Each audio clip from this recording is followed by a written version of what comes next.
All right, so hello guys, WhatsApp my lovely YouTube family. तो कैसे हैं आप सब? आई होप आप सभी अच्छे होंगे। सो गाइज, आगे हम अपने चैनल पर आप सभी के लिए एक और स्पेशल सा और एक अमेजिंग सा व्लॉग लेकर, और एटलीस्ट गाइज अभी बज रहे हैं 9:30 हो रहे हैं। यहाँ पे हमारे गांव की जो लोकेशन है ना, वो बहुत ज़्यादा अमेजिंग है, स्पेशल है खुद अपने आप में, क्योंकि वहाँ से होता है सनराइज सीधे सामने से।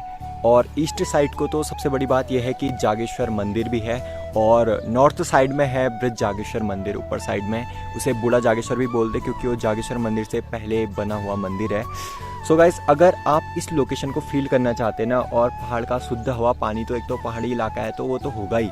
तो अगर आपको ये चीज़ें फील करनी है तो आपको यहाँ पर आना ही होगा। मतलब आना ही होगा का मतलब ये नहीं है कि मैं ज़बरदस्ती नहीं कर रहा हूँ, मैं वैसे करके बोल रहा हूँ जनरली कि आप यहाँ पर आ सकते हैं। बट मेन चीज़ ये है कि आप रहेंगे कहाँ, कुछ तो आसरा होना चाहिए ना अगर आप कुछ दिन रहना चाहते हैं तो। सो गाइस, जो आज का व्लॉग है ना, वो बहुत ही ज़्यादा स्पेशल होने वाला है, क्योंकि आज मैं आपको मिलाने वाला हूँ मेरे ही गाँव के एक बड़े भाई से।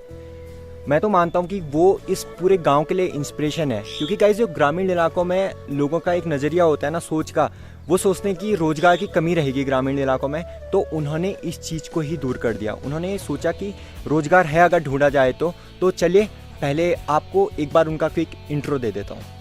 उनका पूरा नाम है कुंदन सिंह नेगी, और वो हमारे गाँव में आए थे लगभग 1 साल पहले। मूल निवासी वो यहीं कुंजा गांव के हैं, और वो पहले रहते थे बेंगलोर में। गांव से गाइस उनको एक अलग सी अटैचमेंट होने के कारण और लोगों का माइंडसेट चेंज करने के लिए जब वो आए, उन्होंने देखा कि गांव के लोग कह रहे हैं कि रोजगार ही नहीं है, रोजगार ही नहीं है। तो उन्हें लगा कि गाइस कुछ इम्पॉसिबल चीज़ों को पॉसिबल करना चाहिए। लोग कहते हैं ना कि इस गधेरे में कुछ नहीं हो सकता, बट गाइस इस गधेरे में बहुत कुछ हो सकता है। गाइस इन्होंने लोगों का माइंडसेट चेंज करने के लिए और लोगों को रोजगार के प्रति जागरूक करने के लिए अपना एक बेस ही यहीं पर बना दिया। क्योंकि गाइस गांव का इतना प्यारा नेचर है, आप देख रहे हैं, और यहाँ ठंडी हवा, शुद्ध पानी, हर चीज़ मतलब आपको मिल जाएगा, सनराइज सनसेट वगैरह। और मैंने आपको बताया कि हमारे गांव की जो लोकेशन है, नीचे जागेश्वर मंदिर और ऊपर साइड को जो है ब्रज जागेश्वर मंदिर है। तो गाइस इन्होंने जो है रोड के शोरगुल से दूर इस नेचर को फील करने के लिए बना दिया एक यहाँ पर यूटीटी होम स्टे, जहाँ पे स्टे कर सकते हैं। Uttarakhand travel tourism home stay बोल सकते हैं, जहाँ आप पूरी गांव की वाइफ को फील कर सकते हैं। सो गाइस, हम तो बातें करते रहेंगे, पहले चलते हैं उनके पास। तो आपको मिलवाते हैं यूटीटी होम स्टे के ऑनर कुंदन सिंह नेगी से, और उनसे पूछते हैं कुछ सवाल कि उन्होंने कैसे करा, कैसे उनके दिमाग में ये सब चीज़ें आई करके। और वीडियो में गाइस बने रहिए लास्ट तक, साथ दीजिए हमारा, काफ़ी मज़ा आने वाला है वीडियो में, और एंजॉय कीजिए वीडियो।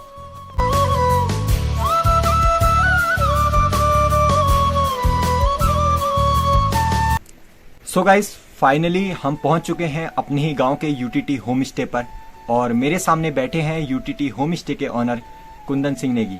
तो दादी, पहले तो पहला का आपको नमस्ते रवि भाई, कैसे वेलकम टू यूटीटी यार।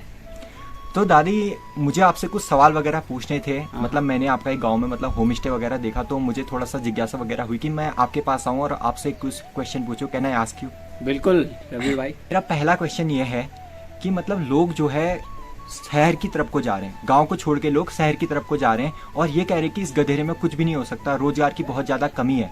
बट आपने इसका उल्टा, आप शहर से गाँव की तरफ आए और गाँव में ही अपना मतलब बिजनेस वगैरह, होम स्टे वगैरह बनाना, ऐसा क्यों करा आपने? रवि भाई, आप बोल रहे हैं कि लोग शहर को जा रहे हैं, यार लोग शहर को जा रहे हैं, वहाँ ज्यादा भीड़ होगी, तभी तो हमें गाँव आना पड़ा। समझ रहे हो आप? मतलब कहने का मतलब ये है कि लोग जा रहे हैं, उनको लगता है कि यहाँ पे रोजगार के साधन नहीं है। जैसे उत्तराखंड की हम बात करेंगे तो उत्तराखंड में भी रोजगार के बहुत सारे साधन हैं, जो करना चाहे उसके लिए हैं, और जो नहीं करना चाहे वो कहीं भी चले जाए। घूम फिर के कई लोगों को मैंने देखा है कि बाहर भी जाते हैं, 1-2 साल रहते हैं, फिर वापस आ जाते हैं।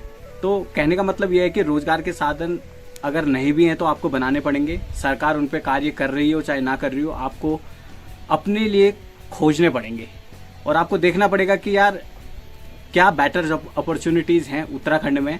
मतलब अगर हम यहाँ पे बिजनेस तगड़े तगड़े आइडियाज नहीं चलते हैं, तो जैसे टूरिज्म का बिजनेस यहाँ इजीली चल जाएगा, क्योंकि उत्तराखंड टूरिज्म के लिए ही जाना जाता है, राइट। तो इस तरीके के टूरिज्म में ही हमने प्लान किया कि यार यूटीटी विलेज होम स्टे डालें। और जैसे कि पिछले 30 सालों से मैं बाहर था, तो मेरा हमेशा से मन करता था, मैं बीच बीच में यहाँ गांव ईयरली बेसिस पे आया करता था, साल में 1-2 बार मैं आ जाता था। तो मेरा हमेशा से जुड़ाव रहा उत्तराखंड से, इन पहाड़ियों से। मैं सोचता था यार थोड़ा बहुत बाहर और थोड़ा सा काम कर लेना चाहिए, उसके बाद इधर ही कुछ प्लान करूँगा अपना। तो जब मैं इधर आया तो ये मेरे प्लानिंग के अंदर नहीं था कि मैं यहाँ पे आके यूटीटी विलेज होम स्टे डालूंगा। बट जब मैं यहाँ आया तो जो घर की हालत थी वो थोड़ा सा ख़राब थी, तो मैंने बोला यार मैं अपने लिए रिनोवेट करता हूँ। तो थोड़ा अपने लिए रिनोवेट मैं कर रहा था, तो मुझे ध्यान आया कि अगर मैं थोड़ा सा और पैसा लगाऊं तो इसमें गेस्ट का भी स्वागत हो सकता है। जिस तरीके से मैं विलेज से इतना प्यार करता हूँ, और कई लोग भी होंगे, जैसे मैंने तो अपने गाँव देखा हुआ है, लेकिन कई लोग जैसे यूपी में हैं या दिल्ली से हैं, उन्होंने कभी गाँव को एक्सप्लोर नहीं किया, उनके पास गाँव नहीं है, वो शहरों में ही पले बड़े हैं। तो उनके लिए ये एक सपने की तरह था कि मतलब वो भी एक विलेज लाइफ को यहाँ पे एक्सपीरियंस कर सकें। तो इसीलिए यूटीटी विलेज होम स्टे खोलने का हमने प्लान किया। अब तक 1 साल हो चुका है, तो काफ़ी हद तक ये सक्सेसफुल भी रहा है। तो दादी ये तो आपने बोला कि मतलब आपने यहाँ पर गांव में यूटीटी होम स्टे बनाया, मतलब ये तो कोई मामूली बात नहीं है, क्योंकि पहले से तो जब आपने बनाया, मैं मतलब रोड तो अभी हमारे गांव में हाल में ही आ रखी है, तो आपको मतलब यहाँ पर क्या क्या चुनौतियों का सामना करना पड़ा इस गाँव में होम स्टे बनाने में? सबसे पहले ये करना पड़ा कि यहाँ रोड नहीं थी। तो अगर हम कुछ बनाते हैं जैसे रेता, सीमेंट, बजरी, कुछ भी हमें चाहिए, तो उसके लिए हमें यहाँ पे घोड़ों का सहारा लेना पड़ रहा था। और जैसे मैं स्टार्टिंग में आया था तो थोड़ा इनकम इतनी थी नहीं, मतलब पैसा थोड़ा इतना जमा नहीं था, तो मुझे यहाँ पे कई यार दोस्तों का हेल्प लेना पड़ा।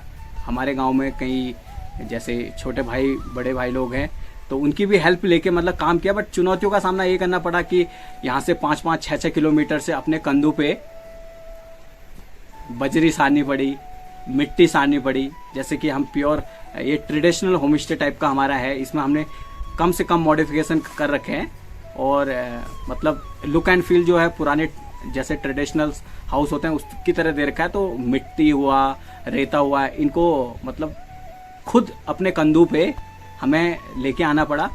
काफ़ी पेनफुल भी रहा, लेकिन मज़ा आया करने में। मतलब जो प्रोजेक्ट था इसमें बिल्कुल मज़ा आ गया। तो दादी आपने अभी बताया कि तो आप पहाड़ से जुड़े हुए हैं, और आपने बताया कि यहाँ पर आपने होम स्टे वगैरह बनाया। तो दादी आप एक चीज़ बताइए, आप यहाँ पर जैसे करके गेस्ट वगैरह आते हैं तो आप उनको यहाँ पर क्या क्या चीज़ें प्रोवाइड करवाते हैं? जो हमारा प्रॉपर विलेज होम स्टे है उसको हम 1 BHK बोल सकते हैं, जिसमें एक पहला ड्राइंग रूम टाइप का हमने दे रखा है, जिसमें वो पढ़ के मेडिटेशन भी कर सकता है, और एक मिनी लाइब्रेरी हमने दे रखी है। अगर उसको किताब पढ़ने का या बुक रीडिंग का शौक है तो वो अपने फुलफिल कर सकता है। उसके अलावा जो बीच वाला कमरा है हमने बेडरूम दे रखा है, और उसमें एक टीवी लगा रखा है। तीसरा पीछे वाला रूम है, उसमें हमने उसको प्रॉपर किचन दे रखा है, जिसमें वो पहाड़ी फूड बना सकता है या अपने मन चाही डिश बना सकता है। तो किचन हमने अवेलेबल करा रखा है, और उसके पीछे वॉशरूम, अटैच वॉशरूम की सुविधा है। अटैच्ड ही बोलेंगे उसको, अगर आप देखेंगे तो आपको पता चल जाएगा कि किस तरीके से पीछे साइड में हमने उसको डाल रखा है। उसके अलावा हम बोन फायर उनको देते हैं, और कैंपिंग की सुविधा उनको प्रोवाइड कराते हैं हम लोग, अगर उनको कैंपिंग करना चाहते हैं। विलेज टूर पे हम उनको ले जाते हैं, राइट। अभी तक तो कोई ऐसा गेस्ट आया नहीं, बट इन फ्यूचर में कोई बोलता है कि मेरे को दूध निकालना है भैंस का या गाय का, तो हम उनको वो एक्सपीरियंस भी प्रोवाइड कराएंगे। अब कोई बोलता है कि मुझे हल जोतना है, तो हल जोतने का एक्सपीरियंस भी उन्हें प्रोवाइड करेंगे। तो रियल जो टिपिकल विलेज लाइफ होती है, जिस तरीके से गांव में लोग काम करते हैं, उस तरीके से अगर वो काम करना चाहें वो भी कर सकते हैं। उसके अलावा ये जितने भी आप पीछे खेत देख रहे हैं, इसमें ऑर्गेनिक वेजिटेबल होता है। तो हरी भरी सब्जियां, जो भी सीजनल वेजिटेबल्स होते हैं, उसमें वो तोड़ के खुद रॉ तोड़ के आप किचन में जाके वो डिश बना सकते हैं। इसके अलावा हम लोग पार्किंग की सुविधा प्रोवाइड कराते हैं, और अगर आपको कोई भी सामान, सर्विस बॉय भी हमारे पास है, अगर कोई सामान लेके आना है, मार्केट से लेके आना है, तो वो चीज़ें अवेलेबल कराते हैं। अगर आपको कुक भी चाहिए तो उसकी फैसिलिटी भी हम देते हैं आपको। तो दादी आपने तो मतलब यहाँ पर होम स्टे वगैरह बना दिया है, और अभी आपने गेस्ट्स वगैरह के बारे में बोला, तो मुझे मतलब एक क्वेश्चन याद आ गया। क्या अभी तक आपके यहाँ पर कोई गेस्ट वगैरह आ चुके हैं, और अगर आ भी चुके हैं तो आपका उनके साथ कैसा एक्सपीरियंस रहा? क्योंकि पहली बार में कोई भी बंदा बेटर सर्विस तो प्रोवाइड नहीं करवा पाता। हाँ, बिल्कुल। हमारे यहाँ पे गेस्ट आ चुके हैं, और जैसे कि हमें 6 से 7 महीने हो चुके हैं इस गेस्ट हाउस को खोले हुए। और जैसे हमारा यूट्यूब में भी एक चैनल है उत्तराखंड ट्रैवल टूरिज्म नाम से, तो हम यूट्यूब में व्लॉग्स बनाया करते हैं, जैसे आप बनाते हैं, मेहनत किया करते हैं, उसी तरीके से हम भी मेहनत किया करते हैं। तो उस मेहनत का फल हमें ये मिला कि हमारा चैनल अभी मोनेटाइज तो नहीं हुआ है, लेकिन उससे क्या है कि गेस्ट लोग हमें कॉल्स आने लग गए। हमारे यूट्यूब वीडियोस देख के लोग कॉल करते हैं कि यार आपके पास यूटीटी विलेज होम स्टे भी है, तो उनमें से एक गेस्ट ने हमारा चैनल देखा और उन्होंने हमें कॉल किया। जैसा कि मैंने आपको बताया कि हमारा जो प्लान है वो ये है कि मतलब जो बंदा आता है वो विलेज लाइफ एक्सपीरियंस करे, और अगर आपको थोड़ा सा विलेज लाइफ एक्सपीरियंस करना है तो मिनिमम आपको 5 से 6 दिन लग जाते हैं, 1 वीक के आसपास लग जाता है रवि भाई। तो उसमें क्या होता है कि हम लोग मतलब ये पर नाइट फैसिलिटी नहीं प्रोवाइड करते हैं, 1 वीक आपको रहना ही पड़ेगा हमारे यूटीटी विलेज होम स्टे में। तो जो हमारे गेस्ट थे वो 2.5 महीने रहे। उनका प्लान काफ़ी लंबा था क्योंकि कोविड जैसे बाहर घरों से नहीं निकल पा रहे, तो उस टाइम पे उन्होंने अभी 3 महीने पहले वो आए थे और उनका काफ़ी लंबा प्लान था कि यार वो 1-2 साल तक भी रह सकते हैं, बट किसी कारणवश उनके बच्चों का स्कूल खुल गया था और वर्क फ्रॉम होम भी वो कर रहे थे यहाँ पे, तो किसी कारणवश उन्हें जाना पड़ा। बट काफ़ी अच्छा रहा। और जैसे कि आपने पूछा कि यार सर्विस आप नहीं दे पाते जब फर्स्ट टाइम आप कुछ भी स्टार्ट करते हैं, तो एक्सपीरियंस हमारा भी सेम रहा। हमने काफ़ी अच्छी सर्विस देने की उनको फैसिलिटी प्रोवाइड किया। बट एक जो मेजर प्रॉब्लम हमें आ रही थी, जैसे हमारे ट्रेडिशनल हाउस हैं तो उसमें फ्लोरिंग जो है वो मिट्टी से हो रही थी, मिट्टी की लिपाई होती है उसमें। तो उसमें क्या हो गया था कि ऐसे उनके पास 2 बच्चे थे, तो वो भगते और कूदते थे, तो उससे क्या हुआ वो मिट्टी उखड़ती रही, और वो मिट्टी उखड़ती थी तो वो विद इन अ वीक और 1 वीक के अंदर हमें मेंटेन करनी होती थी वो। तो यही चैलेंजेस हमें बार बार आए कि उन्होंने हमें बार बार पूछा कि वो तो हमने सॉल्यूशन दिया उनको, हमने हर बार किया लिपाई, बट प्रॉब्लम उनको ये आ रही थी कि यार हर बार वो हर 7-8 दिन में वो टूट जा रहा था, मिट्टी जो है वो उखड़ जा रही थी। तो अभी ये चैलेंजेस आए, तो नेक्स्ट टाइम कोई गेस्ट आता है या विद इन ए ईयर हम लोग इसको वुडन फ्लोरिंग करने वाले हैं। थोड़ा सा ये मतलब जो हमें चैलेंजेस आए तो वुडन फ्लोरिंग करेंगे, तो यही एक छोटा सा एक चैलेंज था। इसके अलावा तो लगभग हमने सारे उनकी फैसिलिटीज जो भी उनको चीज़ें चाहिए थी वो पूरी की, अच्छी सर्विस दी। बाकी दादी अभी जिस टाइम मैं आ रहा था मैंने देखा कि अभी थोड़ा आप काम वगैरह चला है मतलब यहाँ पे, तो अभी आपने कुछ आगे इसको बढ़ाने की सोची है, जैसे रेनोवेशन वगैरह मॉडिफिकेशन, आप अगर कुछ इसमें करेंगे तो क्या आप हमारे साथ उसे बताना चाहेंगे? तो रवि भाई जैसे हम गाँव आए थे तो क्या होता है कि यार एक गेस्ट हाउस खोल दिया तो उसमें काफ़ी थोड़ा बहुत पैसा लग ही जाता है। तो या तो आपके पास काफ़ी फंड हो, राइट, या अगर आपके पास काफ़ी फंड नहीं होता है तो हम जैसे कि मैं गांव में बात करता रहता हूँ कि यार किसी को अपना होम स्टे डालना है तो हम लोग गेस्ट प्रोवाइड करेंगे। उसी तरीके की मेरी बात हुई यहाँ पे, मेरे ताऊजी के एक लड़के हैं मनोहर सिंह नेगी, वो इनयू के प्रोजेक्ट कुछ चला रहे हैं, उनसे कुछ चीज़ें शेयर की, तो मैंने बताया यार कि आप भी डाल सकते हो, अपना होम स्टे बना सकते हो। तो उनको भी उनकी सिस्टर की शादी में रिनोवेट तो करना ही था, तो उन्होंने थोड़ा सा लग्जरी टाइप में रिनोवेट किया अपने हाउस को, तो बाद में वो उसको गेस्ट हाउस के रूप में तब्दील करेंगे। आप अपने गेस्टों को या हमारे जो दर्शक हैं उनको दिखा सकते हैं, यहाँ से आप एक बार वो व्यू दिखा सकते हैं।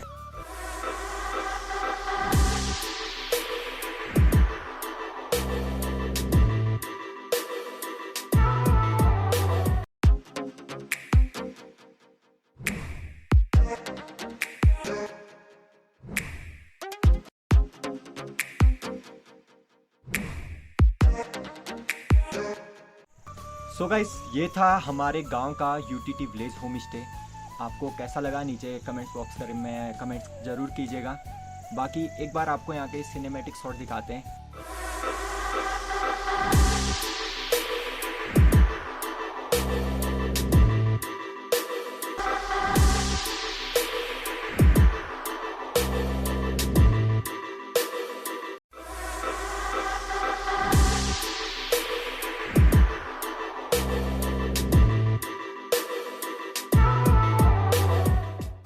तो दोस्तों विदा लेने का टाइम आ गया है यूटीटी विलेज होम स्टे से, तो ओके मिलते हैं दादी फिर आपसे।